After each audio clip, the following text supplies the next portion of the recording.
Oke, assalamualaikum warahmatullahi wabarakatuh. Jumpa lagi teman-teman Tren Quran. Jadi pada kesempatan kali ini kita akan bahas soal tata cara mandi tobat dan sholat tobat sekalian. Jadi ini menjelang Ramadan. Jadi Ramadan tiba 2022. Kita akan bahas terkait tata cara mandi tobat atau mandi wajib. Nah, seperti apa ulasannya? Ikuti terus videonya.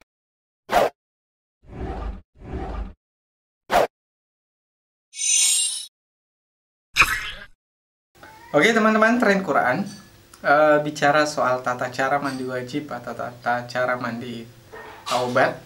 Ini adalah salah satu tema paling populer di channel ini. Jadi kalau teman-teman mau cari semua pertanyaan terkait mandi wajib, maka solusinya bisa berkunjung ke sini dan jangan lupa menjadi subscriber. Karena hampir setiap minggu kita usahakan ada konten-konten baru terkait mandi wajib atau mandi taubat. Nah, karena menjelang Ramadan, salah satu sunnahnya, jangan sampai kita memasuki bulan Ramadan dalam kondisi sedang berjunub atau dalam kondisi telah melakukan dosa besar dan belum mandi taubat. Nah, makanya sebelum masuk Ramadan, teman-teman usahakan mandi taubat dulu atau yang kita sebut juga dengan mandi wajib. Caranya dengan mandi wajib, antara mandi tobat dengan mandi wajib itu sebenarnya hanya dibedakan pada niatnya saja. Namun pada pelaksanaannya itu tetap sama saja teman-teman. Jadi seperti apa caranya? Nah, caranya tentunya dimulai dengan niat. Kalau teman-teman menggunakan mazhab selain Syafi'i. Kalau teman-teman menggunakan mazhab Syafi'i, maka niatnya dilakukan setelah mencuci tangan, mencuci kemaluan, berwudu, baru kemudian niat dan mengguyur air ke seluruh tubuh. Itu kalau mazhab Syafi'i. Tapi kalau di Indonesia karena umumnya menggunakan mazhab Syafi'i, maka niatnya dibaca setelah wudu pada saat mau menyiram kepala yang pertama kali. Itu waktu membaca niatnya. Lalu bagaimana redaksi niatnya? Teman-teman silahkan dengarkan dan dibaca niatnya ini. Boleh teman-teman yang belum hafal bawa HP-nya ke WC kemudian ditonton video ini, boleh juga. Jadi niatnya adalah nawaitul gusla litaubati anjami idzunubi lillahi ta'ala. Jadi artinya saya berniat mandi taubat dari segala dosa karena Allah Ta'ala. Jadi teman-teman yang belum bisa menghafalkan teks Arabnya, boleh dengan terjemahnya dulu. Jadi kalau sudah bisa baru kemudian membaca teks Arabnya. Jadi seperti itu, dimulai dengan niat. Ini kalau menggunakan mazhab selain mazhab Syafi'i. Tapi saya akan jelaskan lagi tata cara mandi taubatnya berdasarkan mazhab Syafi'i. Yang pertama teman-teman pada saat mau masuk ke kamar mandi, pastikan menggunakan kaki kiri, membaca doa sebelum masuk kamar mandi dulu. Kalau tidak bisa Arabnya juga dengan artinya boleh. Kemudian setelah berada di dalam WC, yang pertama teman-teman baca basmalah dalam hati ya. Jangan bersuara kalau di tempat yang kotor, apalagi menyebut nama Allah. Jadi baca basmalah dalam hati, setelah itu cuci tangan dulu, kiri kanan, dan pastikan jari-jari tangannya juga dicuci dan bagian kuku-kukunya juga kalau ada kotoran yang misalnya itu najis, itu juga dibersihkan sampai bersih. Setelah mencuci tangan, baru kemudian mencuci kemaluan dan bagian-bagian yang terkena najis. Jadi bukan cuma kemaluan, bisa kemaluan, bisa dubur, bisa kaki kalau misalnya ada kotoran hewan, dan semua bagian-bagian yang ada najisnya itu kita bilas dulu. Nah setelah kita membilas itu, baru kemudian kita wudu. Wudu itu kita mulai dengan niat. Jadi teman-teman baca niat wudunya sebagaimana niat wudu seperti biasanya. Baru kemudian setelah wudu selesai, teman-teman baca doa setelah wudu. Jadi setelah berwudu, kemudian setelah itu disunnahkan menyiram air di tangan, kemudian diusapkan di sela-sela rambut. Jadi tujuannya adalah agar air itu bisa masuk sampai ke sela-sela rambut. Jadi tujuannya untuk itu teman-teman.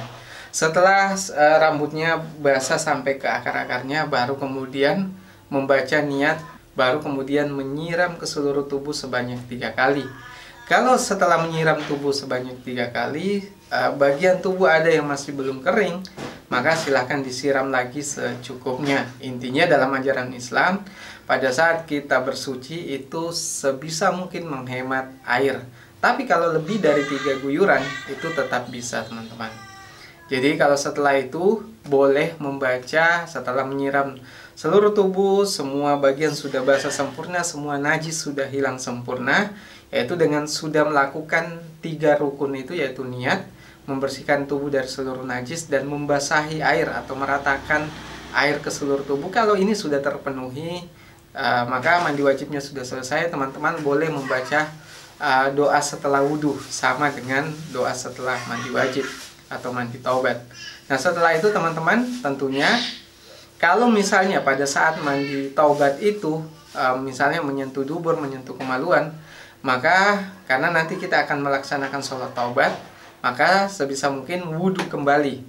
Kecuali pada saat mandi taubat itu di awal sudah wudhu, dan pada saat mandi taubat itu tidak menyentuh lagi bagian-bagian yang bisa membatalkan wudhu, maka tidak perlu wudhu, langsung sholat. Jadi setelah mandi taubat baru kemudian kita melaksanakan sholat taubat, tentunya wudhu dulu kalau wudhunya sudah batal. Nah mandi taubat dimulai dengan niat dulu. Adapun niatnya yaitu usalli sunnatat taubati rak'ataini lillahi ta'ala, kemudian Allahu Akbar. Nah jadi setelah membaca niat itu baru kemudian sholat minimal 2 rakaat. Jadi kalau misalnya mau lebih 2 rakaat bisa 2 rakaat kemudian salam, kemudian 2 rakaat lagi, salam lagi, 2 rakaat lagi, salam lagi. Jadi bisa antara 2 sampai 6 rakaat. Nah, adapun tata cara pelaksanaan sholat taubat itu sama dengan sholat sunnah pada umumnya. Jadi dimulai dengan membaca doa iftitah, baru kemudian surah Al-Fatihah, baru kemudian membaca surah pendek, kemudian ruku, dan seterusnya sampai 2 rakaat, kemudian salam sebagaimana biasanya ke kiri dan ke kanan. Jadi sesimpel itu teman-teman cara melaksanakan mandi taubat dan sholat taubat. Yang intinya teman-teman yang cukup dihafalkan itu pada bagian niat mandi taubatnya dan niat sholat taubatnya. Soal tata cara mandi taubatnya teman-teman bisa ikuti video populer di channel ini, yaitu soal tata cara mandi wajib. Itu sama caranya teman-teman, hanya yang beda adalah niatnya. Kalau tata cara sholat itu juga sudah ada tata cara sholat, sudah kita jelaskan di sini di channel ini. Jadi teman-teman tinggal ikuti tata cara sholatnya kalau belum pernah sholat. Kalau sudah sholat tentunya sholat seperti biasa saja dengan niat khusus sholat taubat teman-teman. Nah setelah semua itu kita lakukan, maka yang terakhir adalah perbanyak membaca istighfar. Jadi adapun istighfarnya adalah Astaghfirullahalazim allazi la ilaha illa huwal hayyul qayyum wa atubu ilaih. Jadi cukup membaca itu sebanyak mungkin. Kalau bisa sampai 100 kali lakukan itu, dan bahkan kalau bisa sampai 1000 kali lakukan itu.